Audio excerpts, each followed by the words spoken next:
সকলকে good morning. চল এখন 10টা 10:30 বাজছে। তো আমি তোমাদেরকে রেসিপি শেয়ার করব। এই দেখো আমি ঢ্যাঁড়স কেটে নিয়েছি, বুঝতেই পারছো এটা ঢ্যাঁড়স ভিন্ডি তোমরা যেটাই বলো। তো এটা আমি জাস্ট সর্ষের দিয়ে একটা সিম্পল চচ্চড়ি বানাবো। এটা আমার দারুণ লাগে খেতে। তোমাদের যাদের ভালো লাগে আমাকে কমেন্ট করে বলো তোমাদের কেমন লাগে। এই দেখো ঢ্যাঁড়সটাকে আমি ভালো করে ধুয়ে নিয়েছি, তারপরে কেটেছি। আর এদিকে আমি মশলা নেব। খুব অল্প দেখো আমি সর্ষে নিয়েছি, ছোট হাফ চামচ, একটা টমেটো আর 2-4টে কাঁচা লঙ্কা। কাঁচা লঙ্কাগুলো খুব একটা ঝাল নেই, তো মোটা মোটা দেখতে, তো ঝালটা তোমাদের টেস্ট অনুযায়ী দিও। তো এটা আমি মিহি একটা মশলাটা পেস্ট করে নেব। আমার চ্যানেলের সাথে থেকো, Sunanda Das the art of cooking. আর আমার ফেসবুক পেজ তোমরা ফলো করো, Sunanda Das the art of cooking. এটা দেখো মিহি একটা পেস্ট হয়ে গেছে। এবার আমি এটা বাটিতে ঢেলে নেব। মশলাটা আমি বাটিতে ঢেলে নিলাম। এবার আমি ঢ্যাঁড়সগুলো একটু ফ্রাই করে নেব। দেখো গরম তেল দিয়ে দিয়েছি, সর্ষের তেল দিয়েছি আমি 2 চামচ। এর মধ্যে আমি ঢ্যাঁড়সগুলো দিয়ে দিলাম। এর সাথে আমি দেবো টেস্ট অনুযায়ী নুন আর 1 চামচ হলুদ দিয়ে দিয়েছি। এরপর আমি একটুখানি ভালো করে নাড়িয়ে একটু ফ্রাই করে নেব।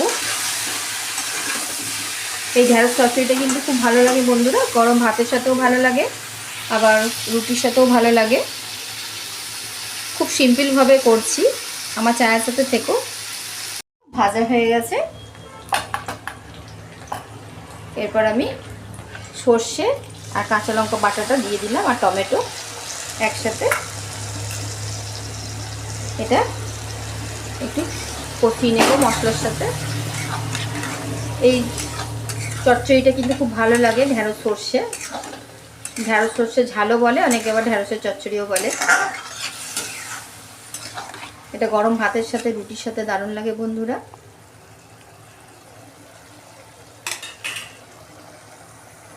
একটু শুকনো শুকনো হয়ে গেলে আমি নামিয়ে নেব।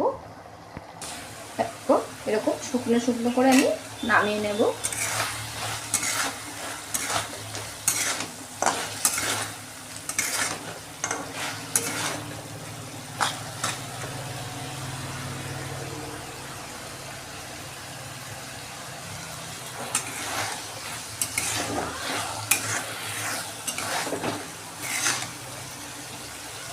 এরকম মাখা মাখা শুকনো শুকনো এই ঢ্যাঁড়সের ঝালটাকে নামিয়ে নেব আর তোমাদেরকে সার্ভ করে দেখাচ্ছি বন্ধুরা। আমার রেডি হয়ে গেছে। দেখো আমি গ্যাস বন্ধ করে দিলাম, একটু গরমে আর একটু টেনে নেবে জলটা, শুকনো শুকনো নামবে। এটা হচ্ছে ঢ্যাঁড়সের ঝাল বা ঢ্যাঁড়স চচ্চড়ি। খুব সিম্পল একটা রেসিপি। এটা রুটির সাথেও ভালো লাগে, গরম ভাতের সাথেও ভালো লাগে বন্ধুরা। দেখো আমার রেডি ঢ্যাঁড়সের সর্ষে ঝাল। আমার channel Sunanda Das the art of cooking. এটা কিন্তু গরম ভাতের সাথে রুটির সাথে দুটোর সাথেই কিন্তু খুব ভালো লাগে বন্ধুরা। আমার channel Sunanda Das the art of cooking, তোমরা চ্যানেল সাবস্ক্রাইব করো। আর যারা করে রেখেছো তাদের অশেষ ধন্যবাদ, আর যারা নতুন জয়েন হচ্ছো তাদেরকেও অশেষ ধন্যবাদ আমার চ্যানেলের সাথে থাকার জন্য আর আমার চ্যানেলকে অ্যাড করার জন্য। আর আমার ফেসবুক পেজ তোমরা ফলো করতে পারো, Sunanda Das the art of cooking. অনেকেই ফলো করছো, তাদের অশেষ ধন্যবাদ। আর তোমরা কমেন্ট করে বলো তোমরা কি রেসিপি দেখতে চাও, তা আমি চেষ্টা করব সেই রেসিপিটা তোমাদের সাথে শেয়ার করার জন্য। বাই ফ্রেন্ডস, আমি আবার অন্য রেসিপি নিয়ে হাজির হব।